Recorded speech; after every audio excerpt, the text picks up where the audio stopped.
Ayon po kay Ginoong Vincent Van Code, maraming tao ang naniniwala na ang XRPL ay para lang sa pang-araw-araw na payments tulad ng pagbili ng kape. Pero mali po ang ganitong pananaw.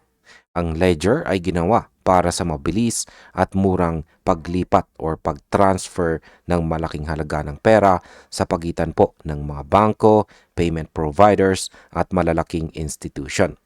Hindi po ito para sa mga malilit na transaction ng mga consumers lamang.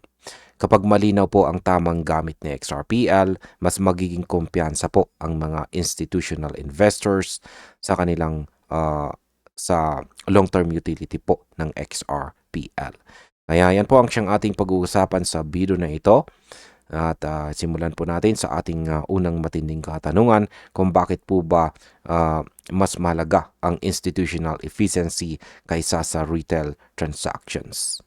Yan, sabi po rito ay Van Code emphasized that XRPL's architecture was engineered for high-speed, low-cost settlement and liquidity flows between financial institutions. Ayan, binigyang diin po ni Ginong Van Code na ang XRPL ay dinisenyo para sa high-speed settlement at saka liquidity flow sa pagitan ng financial institutions.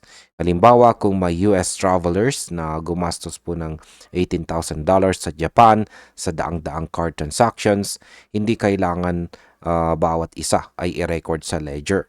Sa halip ang banks at institutions ang nag-handle internally at gumagawa lamang ng iilang XRP transactions para balansehin ang liquidity sa araw-araw sa araw po na iyon. Kaya market impact po dito ay pinapakita po nito na kaya ng XRP ang large-scale settlements. Kaya mas nakaka-attract po ito sa institutional adoption. Ang sunod po nating matinding katanungan ay paano po ito sumusuporta sa global finance. Ayan. Sabi rito, the ability to process a high-value transaction on-chain within seconds and at minimal cost gives financial entities a reliable tool for managing liquidity and foreign exchange conversions. Ayan, sa XRP po ay nagagamit bilang bridge asset sa global settlement. Maaring i-convert ang USD holdings sa USD backed stablecoin, tapos sa XRP at sa Japanese yen stable token.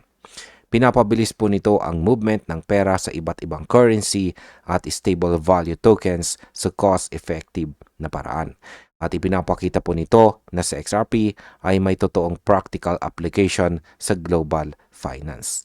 Kaya ang market impact po dito ay ang ganitong utility ay nagbibigay ng credibility at interest mula sa mga institutional investors at saka payment networks.